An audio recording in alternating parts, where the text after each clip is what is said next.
11월의 둘째 주 주일 예배에 오신 교회 여러분을 진심으로 환영합니다. 우리 다 함께 경건한 마음으로 예배 드리겠습니다.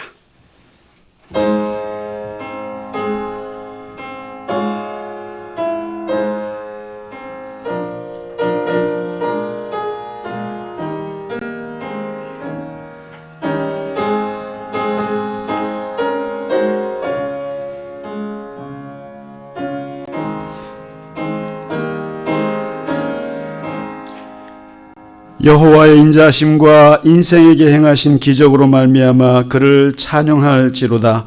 그가 사모하는 영혼에게 만족을 주시며 줄인 영혼에게 좋은 것으로 채워 주심이로다.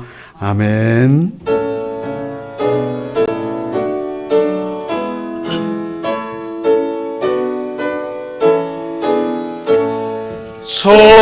성도여 다 함께 할렐루야 아멘. 주 찬양하여라 할렐루야 아멘. 주 보좌 앞에서 택하신 은혜를 다 찬송하여라 할렐루야 아멘.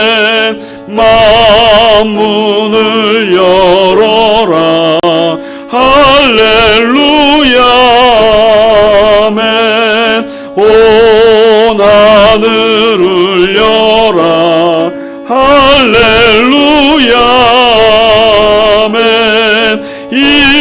인도자 되시며 친구가 되신 주 그 사랑 끝없다 할렐루야 아멘. 주 찬양하여라 할렐루야 아멘. 찬양은 끝없다 할렐루야 아멘. 거룩한 집에서 주는 종길이며 늘 찬송 부르자 할렐루야 아멘. 사도신경으로 우리의 신앙을 고백하겠습니다. 나는 전능하신 아버지 하나님 천지의 창조주를 믿습니다. 나는 그의 유일하신 아들 우리 주 예수 그리스도를 믿습니다.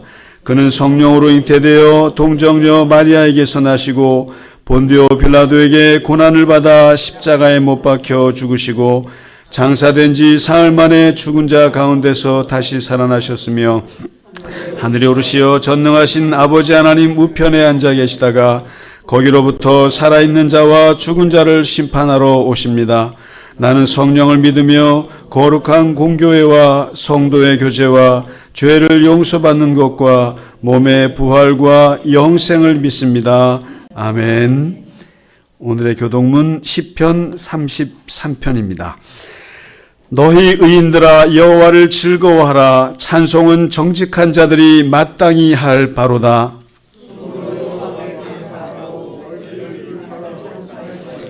새 노래로 그를 노래하며 즐거운 소리로 아름답게 연주할지어다.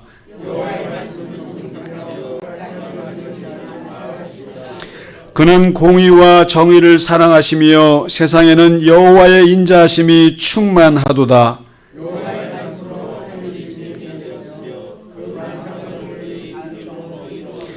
그가 바닷물을 모아 무더기같이 쌓으시며 깊은 물을 곳간에 두시도다. 온 땅은 여호와를 두려워하며 세상의 모든 거민들은 그를 경외할지어다. 아멘.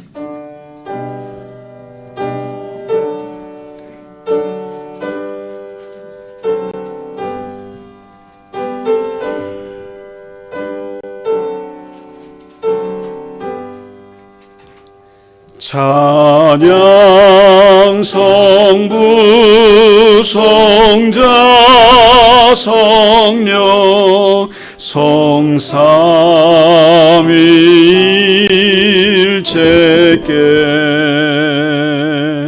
영원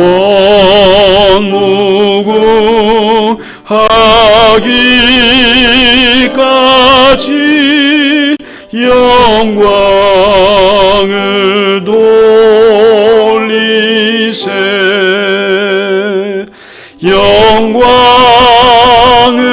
돌리세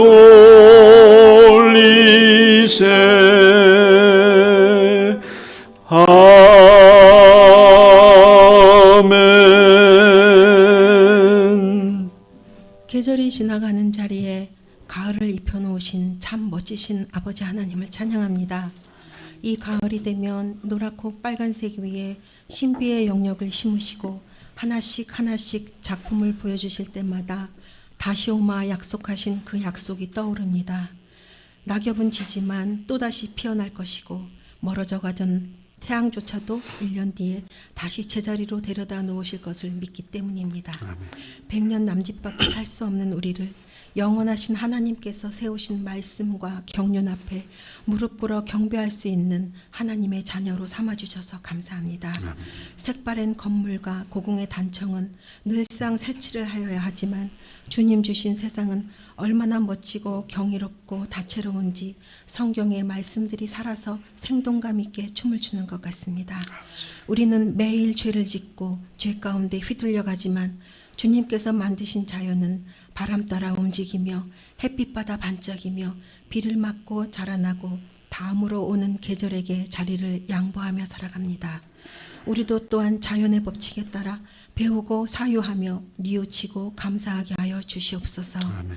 주님, 나라가 양분되어 혼란한 이때에 듣고 싶은 것만 듣고 말하고 싶은 것만 말하는 것이 아니라 언제나 주님의 뜻이 어디에 있는지 생각하고 기도하는 크리스찬이 되게 하여 주시옵소서. 위정자들이 개인의 영달과 이익보다는 대의에 따라 행동하며 정책을 발휘하고 재판하게 하여 주시옵소서. 국민의 삶이 피폐해지지 않도록 경제가 안정되게 하시고 서로가 서로를 존중하며 싸움을 내려놓고 하나가 되게 하여 주시옵소서. 또한 우리 교회가 지향하는 바 겨자나무 열매 기금으로 어려운 이웃들을 성심껏 돌보게 하시고 안과 밖으로 수고하시는 선교사님들께 물질이 부족하지 않게 하여 주시옵소서. 아멘. 탈북 청소년들이 제자리를 찾아가도록 싱크 사역을 축복해 주시옵소서. 연로한 권사님들과 장로님들이 오직 예수님과 함께 살아가게 하시고 건강과 경제의 어려움을 겪는 분들이 예수님 초림 때처럼 기적으로 일어나 영광 돌리게 하여 주시옵소서. 아멘. 성경에서 쓰여진 모든 말들을 다 믿을 수 있는 순전한 믿음으로 우리의 믿음이 배가 되기를 원하옵나이다. 영성 있는 목사님의 설교가 우리의 눈과 귀를 열어 마음밭이 확장되게 하여 주시옵소서. 아멘.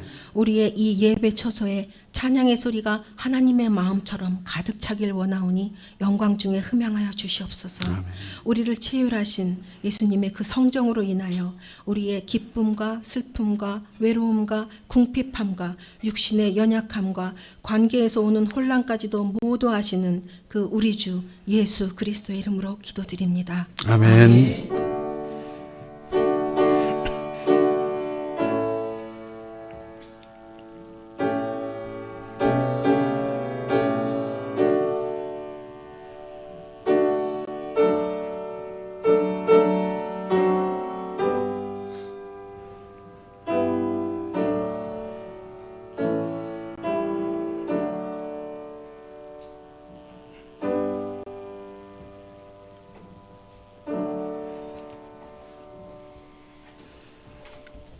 아멘. 찬송가 428장 함께 찬양 드리겠습니다.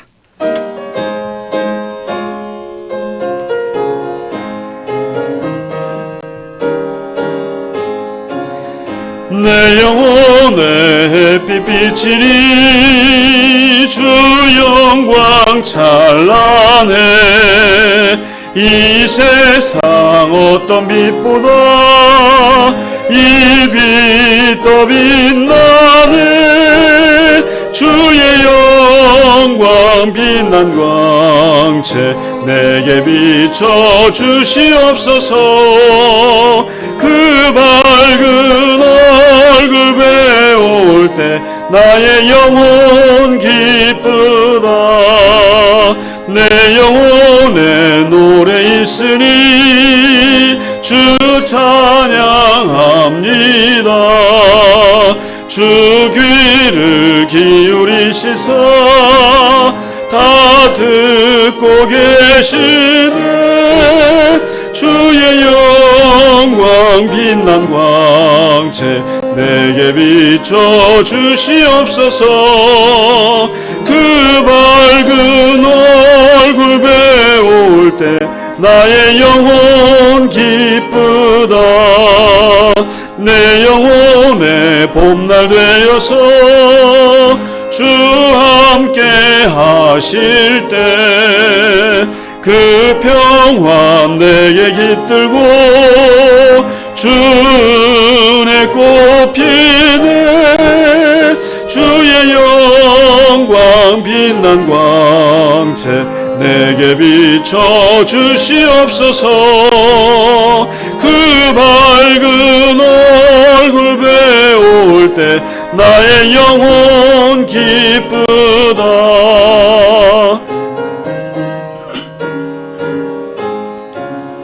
내 영혼에 희락이 있고 큰 소망 넘치네.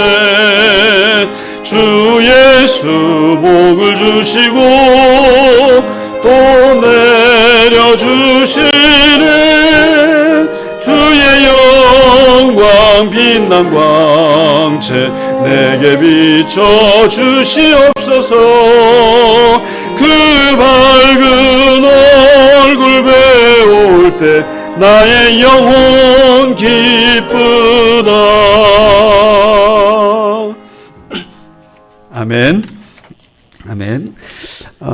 교회 소식을 몇 가지만 알려드리겠습니다. 드디어 다음 주가 우리 추수감사절입니다. 그리고 우리 교회 창립 6주년 기념 주일이기도 합니다. 너무 좋은 주일인데 여러분 추수감사절에 뭐 과일을 준비하거나 그럴 건 아니지만 여러분 그 저기 주보에 보셨어요?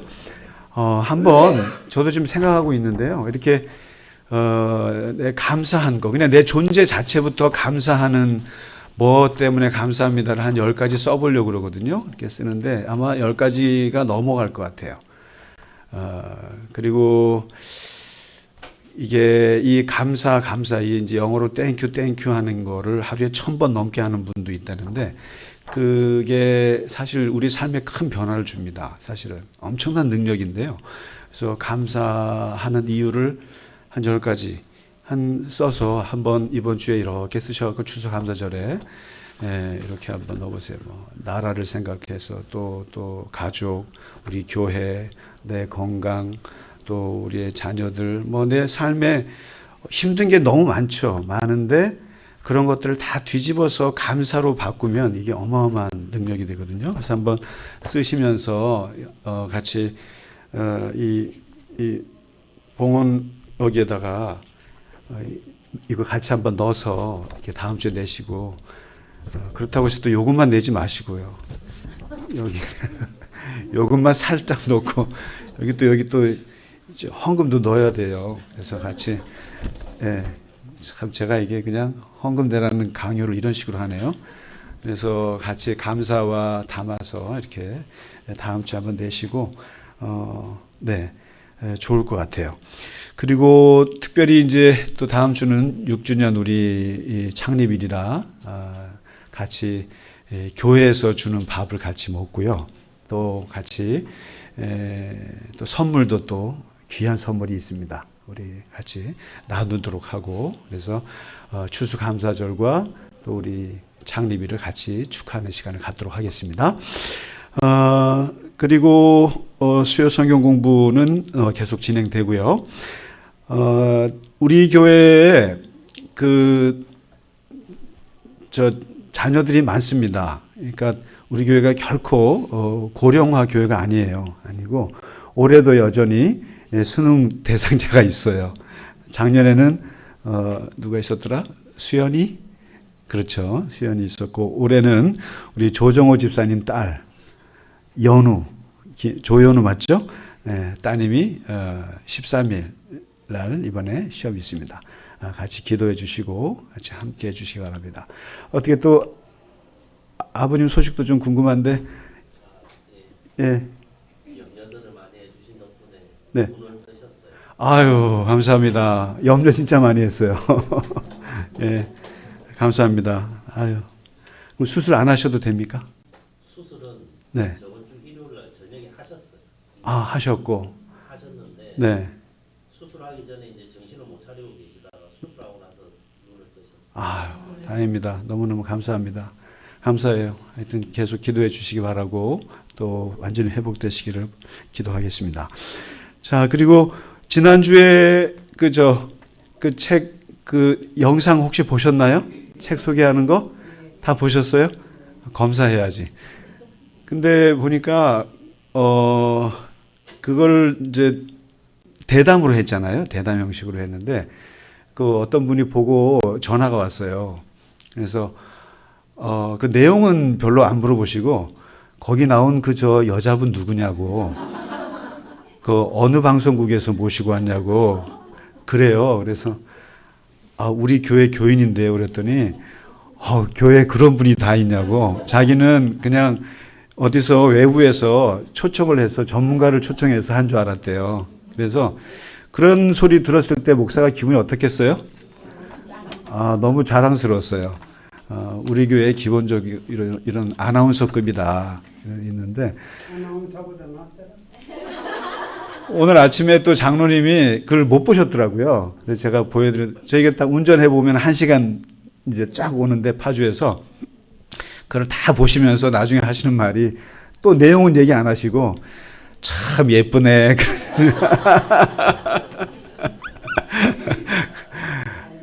그래서 아주 그냥 그렇게 혼자 하니까 너무 좀 되게 경직스러웠었어요. 그래서 이번에 저도 대담은 안 해봤는데 이번에 우리 교회 교인 중에 꼭 하면 좋겠다. 근데 우리 이영은 집사님이 또 사회학을 또 공부하시고 그러셔서, 우리 또 조정호 집사님도 사회학을 하셔갖고 두 분을 같이 제가 초청을 했어요. 셋이 같이 하자 그랬는데 아버님 때문에 못하겠다고 그래서 이제 둘이 했는데, 하여튼 잘 질문해 주시고 또 잘 이렇게 진행해 주셔서 제가 아주 편하게 얘기할 수 있었어요.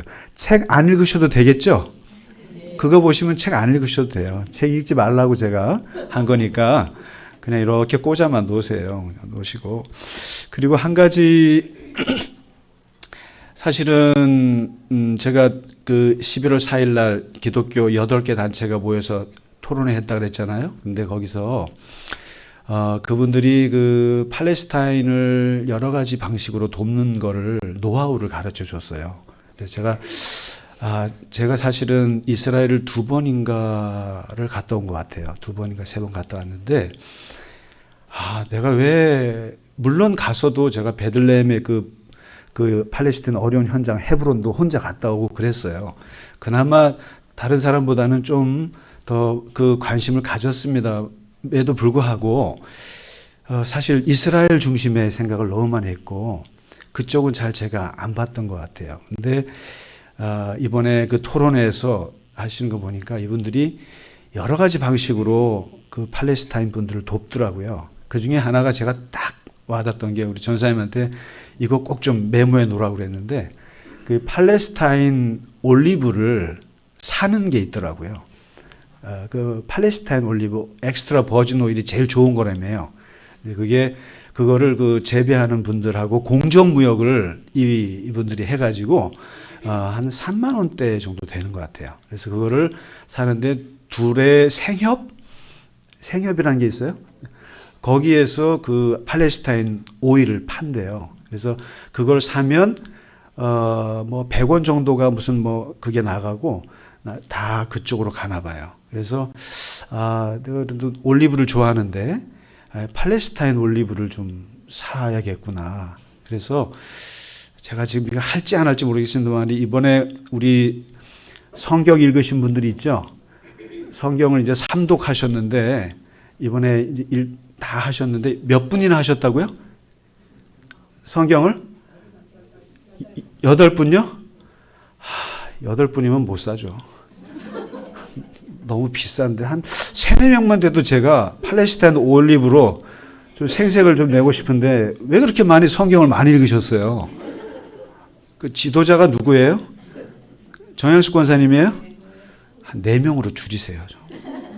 그럼 제가 좀 개인적으로 선물 좀 하고 싶은데 그래서 아무튼 제가 그 팔레스타인 올리브를 좀 사보려고 합니다. 그래서 같이 사면 더 좋을 것 같아요.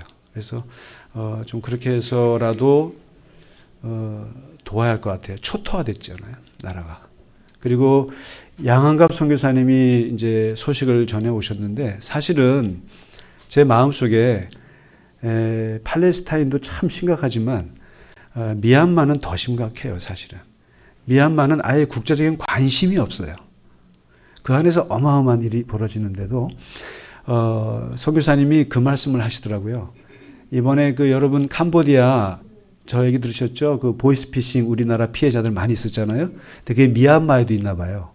그래서 미얀마에 그 지금 그 쿠데타 세력이 있지 않습니까? 정부 세력이 거기를 이제 폭격을 했대요. 그러니까 이제 전 세계에서 잘했다고 박수를 쳤단 말이에요. 그렇잖아요. 뭐 그 범죄 조직을 소탕했으니까. 그런데 그런 김에 옆에까지 쳤는데 바로 목사님께서 사역하시는 한센인 마을을 쳤대요. 또 한센인 마을을 쳐서 1,400명이 또 저기 다 피난 가고 마을이 초토화돼 버려 갖고 거기다가 음식 선교를 하셨는데 그게 공중 분해가 돼 버렸대요. 그러면서 참 교묘하다. 참 교묘하다. 그러면서 그 약자들만 그냥 치는 거예요. 그냥 쳐가지고 한센인들이 얼마나 쉽게 말하면 문둥병자들이잖아요. 옛날 말로. 거기를 쳐서 거기에 또 이 병 걸리신 분 사진 보내오셨는데 너무 가슴이 아프더라고요.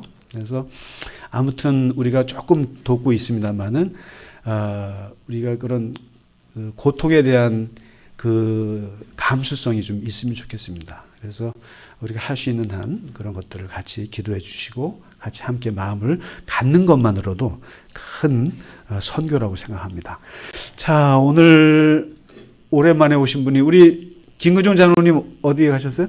두 분이 교대로, 그죠? 교대로. 권사님은 알아요. 일본 갔다고 보고하고 가셨어요. 장로님은 어디 갈 때 저한테 보고하고 가십니다.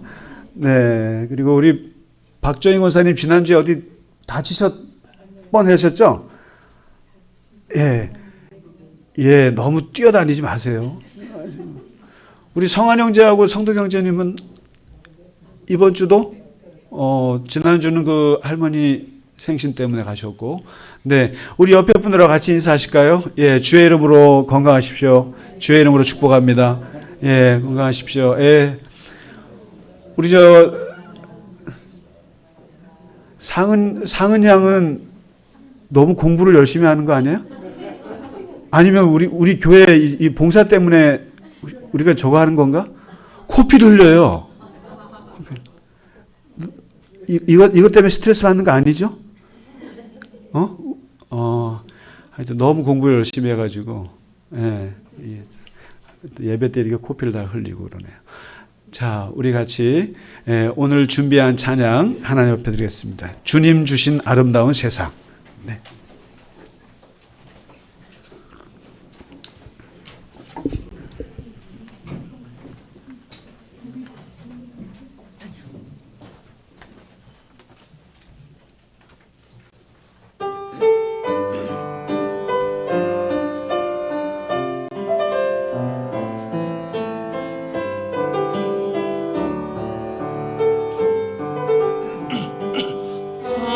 나온 세상과 높고 푸른 저 하늘 모두가 사랑하는 우리들을 위하여 지어주신 이 세상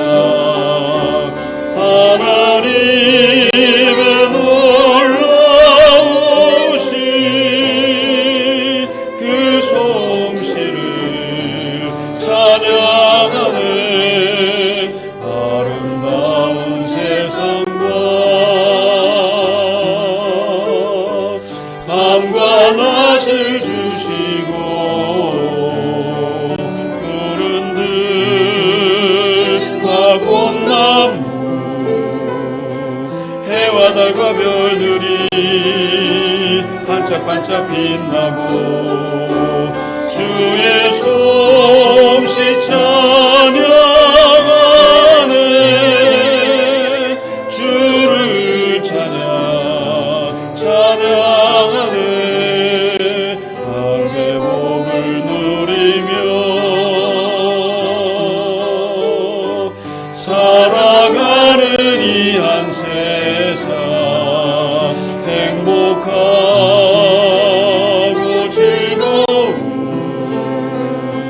우리에게 베푸신 영원하신 복일세 영원하신 축복일세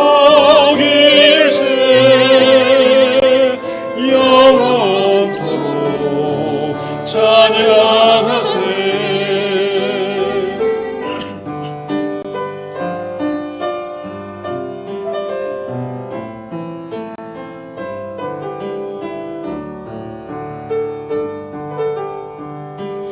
우주 만물 지으신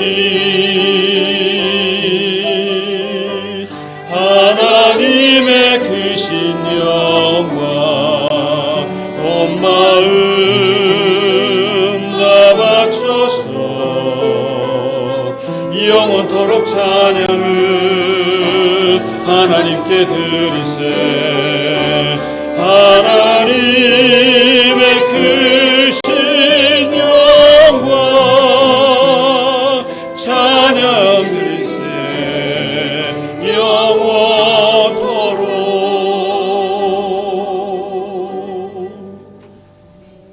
아멘. 너무 좋은 찬양 같아요. 네, 감사합니다.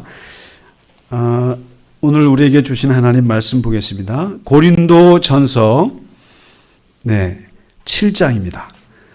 오늘은 5장, 6장, 7장을 같이 말씀드리겠습니다. 7장의 17절에서 24절 같이 읽겠습니다.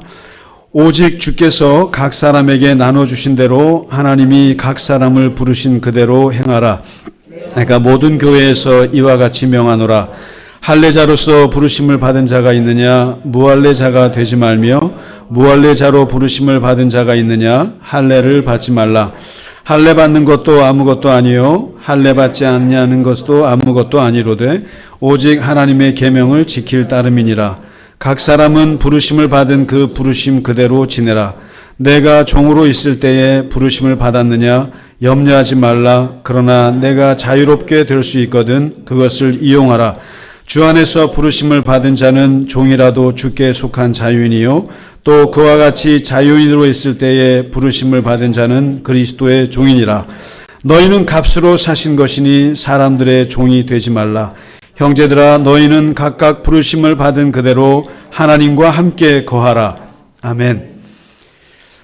오늘 5장, 6장, 7장을 같이 묶어서 봅니다. 거기 보면 이제 고린도 교회라는 데가 참 복잡해요. 그리고 잘난 사람 많고 그 안에 차별이 심했고 말 많은 사람이 많아요. 그리고 분열이 심했고 또 이렇게 참 어떻게 보면 세상의 모든 문제를 다 가지고 있는 교회가 고린도 교회예요.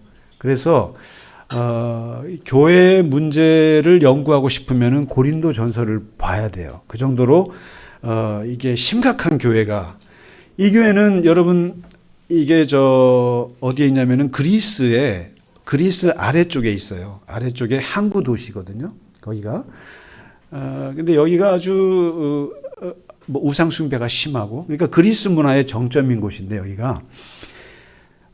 오늘 이제 5장에 보면은 그 바울이요, 이 교회를 향해서 몇 가지 문제, 그 귀에 들려오는 문제를 가지고 이렇게 탁탁탁 얘기를 해요. 크게 세 가지인데, 하나가 음행 문제, 그 다음에 이제 교인들 간에 소송하는 거, 그리고 이제 결혼에 대해서 이렇게 얘기를 하거든요. 근데 5장, 6장, 7장을 이렇게 싹 보면 엄청나게 바울이 단호한 면이 있는가 하면 어떤 면에서는 어마어마하게 유연해요. 그리고 정말 흐지부지하는 듯한 느낌? 이게 두 가지가 다 보이는데 먼저 5장에 보시면은 이런 얘기를 들었나 봐요. 뭐냐면 교회 안에 그 남자가 하나가 있는데 이 남자가 결혼을 했는데 누구랑 결혼했냐면은 아버지의 부인이랑 결혼한 거예요. 여러분 이게 어머니랑 결혼했단 말을 못하고 아버지의 부인이랑 결혼했다는 말은 뭐겠어요? 아버지의 계모와 결혼한 거예요. 뭐냐면 이제 아버지가 아마 본부인이 죽고 이제 계모랑 살다가 아버지가 죽은 거예요. 그러니까 근데 이 아들이 이 아버지 돌아가시니까 계모랑 결혼했어요. 왜 했겠어요? 그 당시 로마법에 따르면 아버지가 죽으면 이 재산이 거의 부인에게 가요. 자식에게 많이 안 갑니다. 이게 비록 계모를 할지라도 가요. 가니까 이 아들이 뭘 바랬냐면은 그 상속을 받고 싶어서 계모랑 결혼한 거예요. 그리고 결혼해가지고 버젓이 교회를 다녀요. 다니는데 교인들이 그걸 이게 여기 보면은 바울이 그래, 이방인에게도 없는 일이다 이게. 그러니까 그 시대에 아무리 개방적이었다 하더라도 로마 헬라에서도 없는 일이다. 이스라엘은 당연히 용납이 안 되는 거고 그 자유분방한 로마 사람들도 이건 이해 못하는 일이다. 그 일을 너희 교회에서 그런 사람이 버젓이 교회를 다니는데 그를 내쫓지 않았어? 이런 거예요. 근데 내쫓지 못하는 게 이 사람이 또 헌금을 많이 하네요. 뭐냐면 부자예요. 영향력이 있어요. 영향력이 있으니까 교회에 웬만한 것들은 다 책임지는 사람이에요. 그러니까 교인들이 이 사람을 어쩌지를 못해요. 그러니까 그걸 보고 사도 바울이 오늘 얘기하는 거예요. 당장 내쫓아라.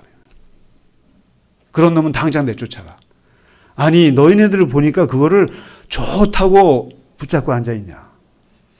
여러분 만일에 우리 교회에 그런 사람이 있으면 어떠시겠어요?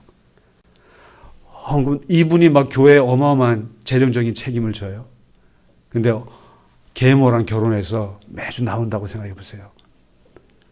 그거는 있을 수 없다. 그러면서 바울이 뭐라냐면은 작은 누룩이 퍼진다. 사람들이 처음에는 욕하는 것 같다가도 그거 닮게 되고 그걸 보면서 그럴 거 아니냐. 그 영향력 있는 사람을. 그러면서 바울이 단호하게 내쫓으라 이래요. 단호하게 내쫓으라. 그러니까 단호하게 할 게 있어요. 교회에서도 사실 단호한 게 있어요. 뭐냐면 와서 신천지 사상을 막 설파하는 교인이 있으면 어떻게 하시겠어요? 우리는 자유로운 교회예요. 우리 여기 갈릴리 교자나무에는 여기 마지막에 포용이 있네요. 우리는 포용해요. 뭘 포용해요? 뭘 포용해요? 포용이라고 할 게 있고 해서는 안 되는 것이 있는 거예요. 근데 사도 바울이 볼 때 자기 어머니랑 결혼해서 그렇게 뻔뻔하게 사는 사람이 교회 나오는 걸 포용한다고 있을 수 없는 거라는 거예요. 그러니까 교회가 절대로 용납할 수 없는 게 있어요. 있어요. 그러니까 교회 안에서는 어떤 파문이라는 게 있었잖아요. 이단 사상이 들어와서 막 가르쳐요. 그럼 어떻게 하겠어요? 우리 토론해 봅시다. 그럴 수 없어요. 나가세요. 그러죠. 신천지 아웃해야 돼요. 통일교 아웃해야 되고 이런 것처럼 단호한 거죠. 바울이 지금 그런 거예요. 단호하게. 그리고는 이제 7장에 한번 가보시면 6장은 넘어가겠습니다.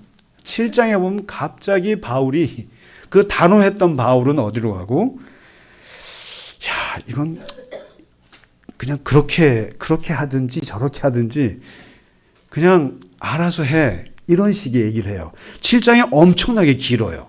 긴데 뭐냐면은 결혼에 대해서 독신에 대해서, 이혼에 대해서, 재혼에 대해서 이런 거에 대한 얘기를 하는데 바울이 갑자기 태도가 바뀌어요. 한번 제가 그냥 요약해 드릴게요. 얼마나 많은지. 부부에게, 미혼자에게, 기혼자에게, 믿지 않는 배우자와 결혼한 경우에게, 처녀에게, 과부에게 무려 6 대상을 놓고 얘기해요.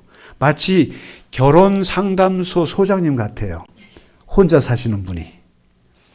그래서 그러잖아요. 어떻게 바울은 결혼도 안 해본 사람이 이렇게 결혼에 대해서 자세하게 말할 수 있는가?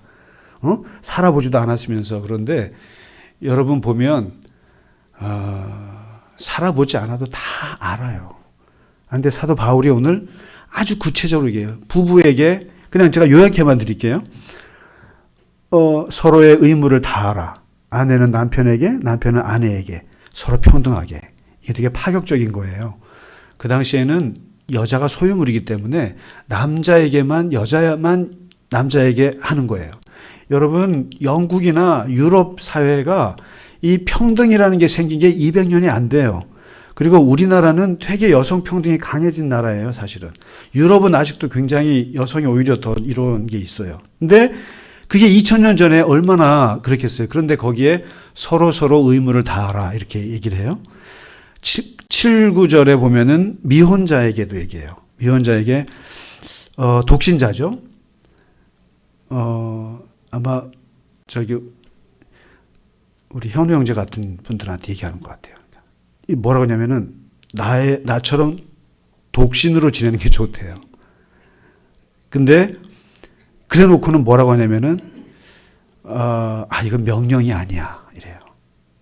독신으로 지내야 돼 이러지 않고 명령이 아니야.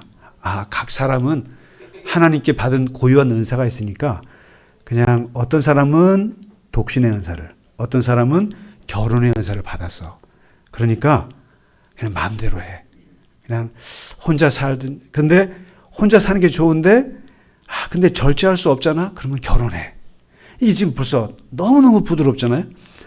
그 다음에 결혼한 사람한테 말해요. 기혼자에게는 믿는 배우자 간에 이제 결혼했을 경우에, 같은 크리스찬끼리 결혼했을 때는 서로 갈라서지 말고 서로 버리지 마라. 근데 만일 갈라섰다면 재혼하지 말고 그대로 지내든지 남편하고 화목하라.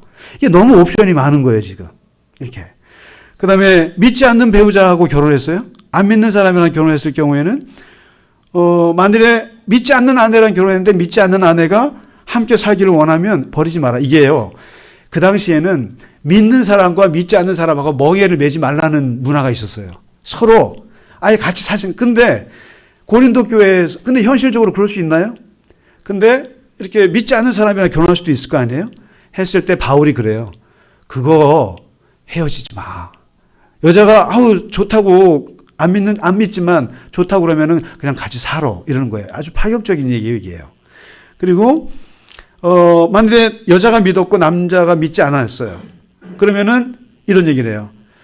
그래도 데리고 살아. 안 믿는 남자도 너가 잘하면 그 남자를 예수 믿게 하게 될지도 모르잖아. 이렇게. 그런데 믿지 않는 배우자가 갈라서기를 원하면은 어떻게 해라? 갈라서 이래요. 갈라서. 매이지 마. 이렇게 얘기해요. 너무나 유연하잖아요. 그 다음에 이제 처녀에게 말할 때는 조금 바울이 겸연쩍어해요. 이게 처녀에 관해서는 내가 주님께 받은 명령이 없는데 계시가 없어. 근데 내 생각에는 임박한 환란을 고려하면 현재 상태를 유지하는 게 좋아. 이게 뭐냐면 여러분 지금은 우리가 종말론이 엄청 약해졌어요. 그런데 실제로 초대교회 사도행전을 잘 보시면은 초대교회는 자기들이 살아있을 때 예수님이 올 거라고 굳게 믿었어요. 굳게. 주님이 가신 그대로 다시 올 거라고 할 때 그게 2000년이 될 거라고 생각한 사람 한 사람도 없었어요. 주님이 곧 오시기 때문에 곧 종말이라고 생각했기 때문에 지금 우리 임박한 환란을 고려하면 결혼을 왜 하니 이거예요. 결혼해서 뭐해. 그리고 처녀로 지내는 것이 잘하는 거야. 그러면서도 또 어떻게 말해요? 결혼한 사람들 생각하는 거예요. 결혼하는 것도 잘하는 거야. 그렇지만 또 뭐라는 줄 알아요? 결혼하지 않는 것이 더 잘하는 거야 이래요. 그러니까 못했다는 말은 절대 안 해요. 잘했다 못했다만 하고 잘한 거야. 근데 혼자 사는 게 더 잘하는 거야. 이런 식으로. 예. 그래서 왜 혼자 사는 게 좋으냐? 하나님께 전념할 수 있는 자유가 있으니까 좋은 거야. 그래서 여러분 신부님들하고 목사님들하고 학문적인 그 역량의 차이가 몇 배가 난다고 그래요. 왜냐하면 우리 신부님들은 혼자 사시기 때문에 공부를 엄청 많이 하세요. 그래서 카톨릭 신학자들을 개신교 신학자들이 따라갈 수가 없어요. 근데 개신교 신학자들은 어떻게 합니까? 처자식 먹여 살리고 뭐 돈 벌어야 되고 뭐 바쁘죠. 그러니까 공부를 못 하죠. 그러니까 지금 바울은 그런 거예요. 처녀가 훨씬 주님께 전념하기엔 좋아. 이렇게 얘기하는 거죠. 그리고 이제 마지막 과부에게 말하는데 아내는 남편이 살아있을 동안에 매여 있지만 남편이 죽으면 원하는 자와 결혼할 자유가 있어. 그러나 가능하다면 그대로 지내는 게 좋아. 그러니까 바울은 기본 중심이 뭐예요? 웬만하면 혼자 살아, 자기처럼. 혼자 살아. 그래야 마지막 주님 오실 때 주님께 집중하기 좋아. 그러나 이거는 내 입장이고 결혼한 사람은 결혼한 대로, 또 혼자 사는 사람은 혼자 사는 사람대로, 또 헤어졌으면 헤어지는 대로, 또 같이 살면 같이 사는 대로 다 좋아, 다 좋아, 다 좋아. 그러니까 그러면서 오늘 하시는 말씀이 오늘 읽으신 말씀이에요. 뭐라고 하냐면은 오직 주께서 각 사람에게 나눠주신 대로 하나님이 각 사람을 부르신 그대로 살아라. 그대로 부르신 대로. 만일에 너가 할례자로 부르심을 받았으면, 제가 죄송합니다. 할례라고 그러니까 무슨 말인지 상은 그냥 모르지 할례가 뭔지. 그렇지? 그 남자애들 포경 수술이야. 남자애들 포경 수술 알지? 그건 들어봤지. 이게 포경 수술을 거룩하게 할례라고 그러는 건데 유대인들은 포경 수술을 해야 돼. 그래야 유대인이 되는 거야. 근데 그러니까 사도 바울, 그러니까 이때 사람들이 이제 여러분 예수 믿으려면은 유대교를 믿으려면은 다 할례 받아야 됩니다 한 거예요. 근데 바울이 그 반대했잖아요. 할례 받지 않아도 돼. 포경수술 하지 마. 이렇게 했거든요. 그러니까 뭐냐면은 만일에 내가 포경수술 했어요. 할례자로서 내가 기독교인이 됐으면 그냥 그거대로 해. 괜히 무할례자가 되지 말고. 반대로 무할례자인 상태에서 기독교인이 됐으면 그냥 무할례자로 살아 이 얘기예요. 그러니까 원래 내가 부르심을 받은 그대로 지내. 괜히 막 그러잖아요. 제가 참 무식한 짓을 했는데 3학년 때 신학교 3학년 때 제가 그랬잖아요. 예언기도 받고 너는 저기 좌표가 없어 하고 이상한 얘기를 듣고 제가 충격받아가지고 갑자기 제가 목회한다고 휴학계를 낸 적이 있었다 그랬잖아요. 뭐냐면 학생으로서 공부를 해야 되는데 갑자기 예언을 받고 제가 미친 듯이 목회하겠다고 저기 어디 섬으로 가겠다고 휴학을 낸 거예요. 이게 바울이 봤으면 네가 하나님의 부르심을 받은 그대로 공부해. 지금 하고 있는 그 자리에서 바꾸지 마. 그거거든요. 그런데 종으로 부르심을 받았으면 갑자기 자유인이라고 생각하지 마. 그냥 종으로서 살아. 종으로서 살면서 너가 하나님 앞에 자유인이 되면 되는 거야. 그러면서 24절에 부르심을 받은 그대로 하나님과 같이 살아. 이게 무슨 말이겠어요? 결혼을 했는데 나는 너무너무 싫어. 그리고 나는 원래 내 직업이 이건데 나는 그냥 바꿀 거야. 예수 믿으니까 바꿀 거야. 그리고 내가 예수 믿게 됐으니까 다 이거 할 거야 라고 하는데 그러지 말고 그냥 있는 그대로 살아. 있는 그대로. 부르심을 받은 그대로. 너무 너의 성격을 바꾸려고 하지 말고 너무. 그리고 너가 살아왔던 그거대로. 그 은사대로 그냥 살아. 비록 그게 힘들지라도 살아야 돼. 근데 이번에 제가 그 영화를 하나 봤어요. 기다리던 영화였는데 그 프랑켄슈타인이라는 영화예요. 근데 이 영화를 제가 잘 몰라요, 사실은. 그냥 괴물인가 보다. 기껏 아는 거는 조승우가 부르는 지금 이 순간밖에 몰랐어요. 그러니까 뮤지컬로 나오는. 근데 이번에 이제 그 기에르모 델 토르라고 멕시코의 오스카상을 사는 아주 명감독이에요. 기에르모 감독이. 근데 이분이 자기가 세상에서 제일 좋아하는 소설이 이 프랑켄슈타인이었대요. 그리고 자기가 이것을 평생의 꿈의 프로젝트라고 생각해서 이게 저 영국 작가 메리 셸리라고 하는 분이 쓴 프랑켄슈타인 소설이었잖아요. 이것을 이 기에르모 감독이 이제 평생 자기의 그 수건이었던 것을 영화로 만든 거예요.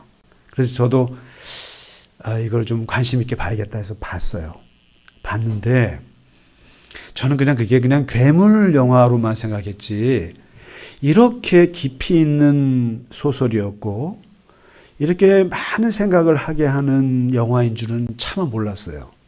너무나 제가 좀 아주 감동을 받았어요. 이 영화를 보고. 특별히 그 창조주와 피조물 사이에 이 관계를 볼 수 있었어요. 그리고 아버지와 아들, 부모와 자식 간의 관계도 볼 수 있었어요. 그리고 어떤 인간의 본질, 그런 걸 볼 수 있었는데, 뭐 여러분 내용 아실 거예요. 이 빅터 프랑켄슈타인이라는 박사가 자기 어머니가 일찍 죽는 걸 보고 죽음을 극복해 보고 싶은 거예요. 죽음을 극복해 보고 싶어서 외과 의사인데 정말 아주 특이한 방식으로 인간을 창조하죠. 인간을 만들어내요. 전쟁터에서 죽은 시체들, 군인들의 시체들을 모아가지고 막 조사해서 막 꼬매가지고 정말 불멸의 존재, 죽지 않는 거. 어머니가 죽는 거 보니까 그랬거든요. 그래서 죽지 않는 존재를 정말 기적적으로 만들어요. 만들어서 자기가 창조자가 되잖아요. 만들어서 딱 세상에 나왔는데 얘가 말도 못하고 너무 못생기고 그리고 아무리 가르쳐도 빅터 그 말밖에 못하는 거예요. 그러니까 뭔가 진화가 안 돼요, 애가. 그러니까 결국 너무 꼴보기 싫어가지고 자기가 만든 이 이름이 없어요. 이게 크리처라고도 하는데 이게 버립니다.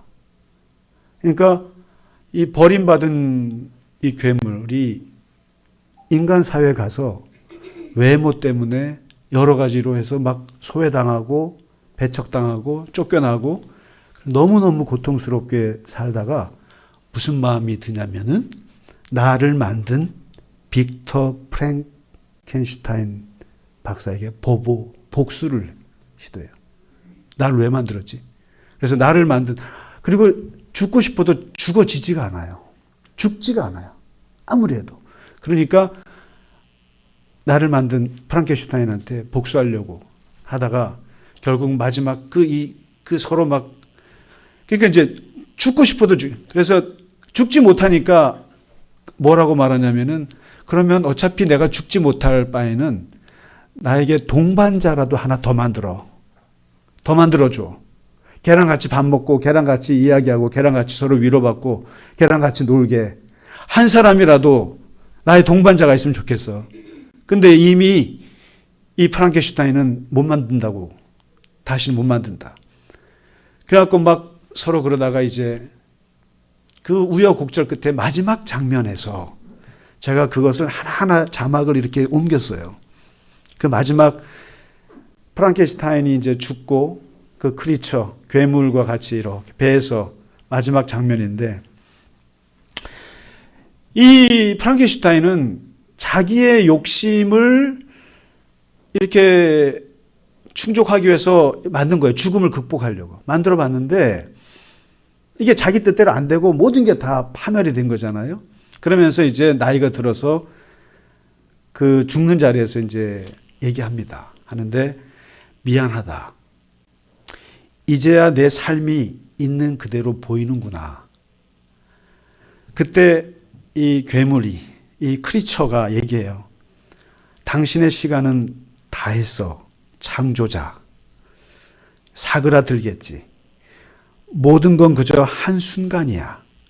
내 탄생, 내 슬픔, 당신의 상실, 난 벌을 받지도 용서받지도 못하겠지. 내가 품었던 희망도 분노도 다 무의미해. 날 데려온 밀물이 썰물이 되어 당신을 이제 데려가네. 나만 덩그러니 남기고. 이 뭡니까? 나를 쓰레기, 나는 쓰레기 같은 존재인데. 어디 저 전쟁터에서 죽은 시체들을 모아가지고 긁어 모아서 만든 쓰레기 같은 존재고, 근데 이게 죽지도 않고, 그리고 사회 속에 살 수도 없고, 외롭고, 이런데 이런 상태에서 나를 만든 당신마저 이제 떠나네? 그러니까 프랑켄슈타인이 죽으면서 이 말을 해요. 용서해다오, 내 아들아. 저는 여기서 내 아들아라는 말을 처음 합니다. 여기서 창조자가 이 피조물에게 아들아라는 말을 마지막 죽음에서 처음 해요. 내 아들아. 그리고 마음이 내킨다면 스스로 용서하고 너의 존재를 받아들여. 처음 하는 말이에요. 자기도 받아들이지 않아서 버린 거였거든요. 근데 이제 와서 내 존재를 받아들여. 죽음이 허락되지 않는다면 이걸 생각해라, 아들아. 뭐라고 하냐면요. 살아있는 동안에 내게 주어진 길은 살아가는 것뿐이다. 살아라. 살아라. 죽지 못한단 말이에요. 근데 죽지 못한다면 어떻게 해야 되겠니? 살아라. 그냥 그대로 살아라. 내 이름을 불러다오. 마지막으로 한 번만. 처음 그 이름을 불렀을 때처럼 그땐 내 세상의 전부였잖아. 그렇죠. 그러니까 빅터. 아버지, 당신을 용서할게 하고 이마에 키스를 해요. 그리고 이제 쉬어 아버지 이랍니다. 프랑켄슈타인도 처음으로 내 아들아 그럽니다. 근데 이제 처음이자 마지막으로 아버지라는 말입니다. 아버지.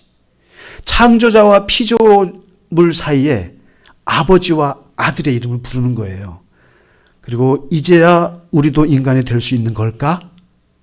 하면서 영화가 끝나거든요. 끝나면서 마지막 시 한 구절이 딱 떠요. 그 시 한 구절이 뭐냐면은 영국 최고의 시인인데 바이런이라고 있어요. 이 바이런의 시가 뭐냐면 마음이 부서질 것이니 마음이 The heart will break. 가슴이 무너질 것인데 부서진 채로 살아가라. Brokenly live on. 깨어진 채로 그냥 살아가라. 이 구절을 보면은 너무너무 그런 거예요. 죽지도 못하고 나는 쓰레기 같은 존재고 그리고 이렇게 덩그러니 남아있는 내가 살아갈 이유도 없는데 오늘 아버지는 뭐라고 말하냐면 네 마음이 부서졌겠지.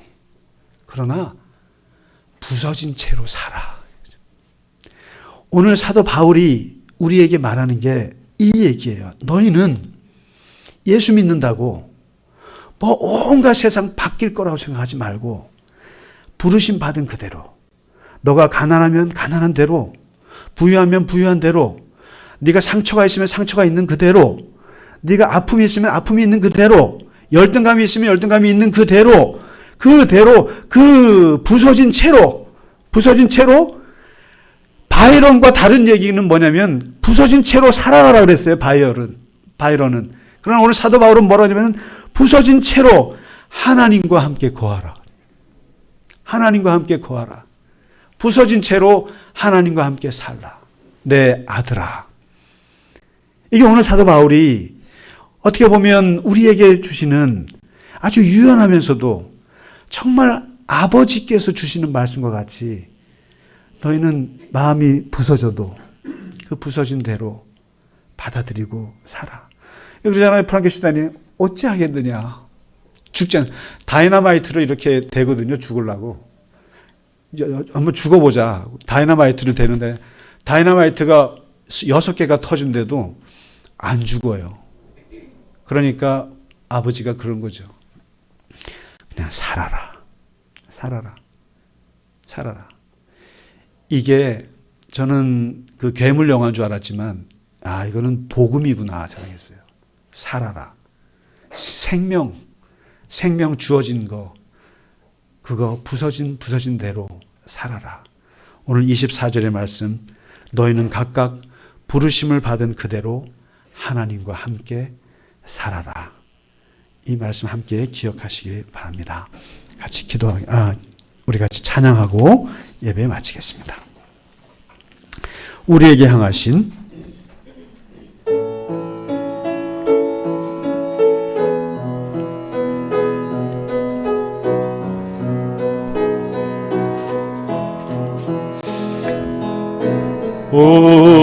우리에게 향하신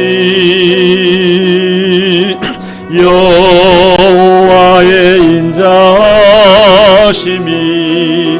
크고 크도다 크시도다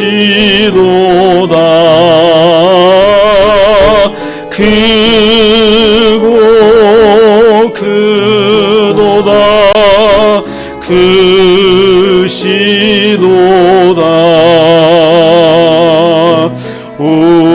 우리에게 향하신 여호와의 진실하심이 영원하시도다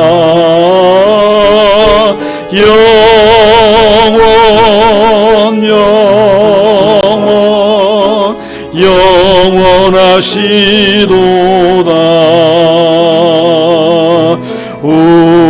우리에게 향하신 여호와의 인자하심이 크고 크도다 크시도다 크고 크도다 크시도다 일어나시겠습니다. 우리에게 향하신 여호와의 진실하심이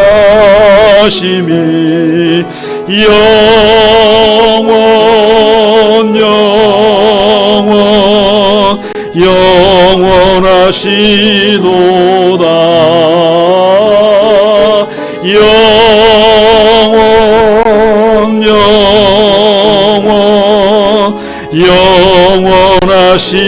영원하시도다.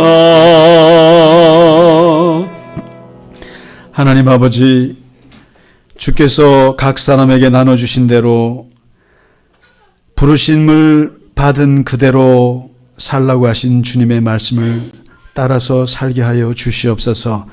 하나님 아버지, 우리가 어떤 모습으로 하나님께 부르심을 받았던 그 모습 그대로를 받아주신 하나님의 그 사랑에 힘입어 하나님, 우리가 이 존재 그대로 하나님 앞에 살아가게 하여 주시옵소서. 하나님, 우리가 부서진 것은 부서진 대로, 아픈 것은 아픈 것대로, 슬픈 것은 슬픈 것대로 모두 다 안고 주님과 함께 거하며 살게 하여 주시옵소서. 하나님이 우리를 받아주시고 하나님께서 우리를 사랑하시고 우리를 용납하신 것과 같이 우리도 나 자신을 사랑하고 나 자신을 용납하고 나 자신을 받아들이는 하나님의 지혜와 사랑으로 충만케 하여 주시옵소서. 그래서 하나님, 이 땅을 살아갈 때 쓰러지지 않고 꿋꿋하게 하나님과 더불어 동행하며 능력 있게 살아가며 하나님과 더불어 승리하는 우리 갈릴리 겨자나무 교회의 모든 교인들이 되게 하여 주시옵소서. 하나님, 이 시간 드린 예물 위에도 하나님 영광 받으시고 드린 손길을 붙잡아 주시옵시고 하는 모든 일에 하나님 축복하여 주시옵소서. 이제는 우리 주 예수 그리스도의 크신 은혜와 하나님 아버지의 지극하신 사랑하심과 성령님의 감화, 감동, 위로와 교통하심이 오늘 주 앞에 예배하고 주와 더불어 승리하며 살아가기를 원하는 모든 갈릴리 겨자나무 교회의 교우들 머리 위에 이제로부터 영원까지 함께 하시기를 간절히 축원하나이다. 아멘.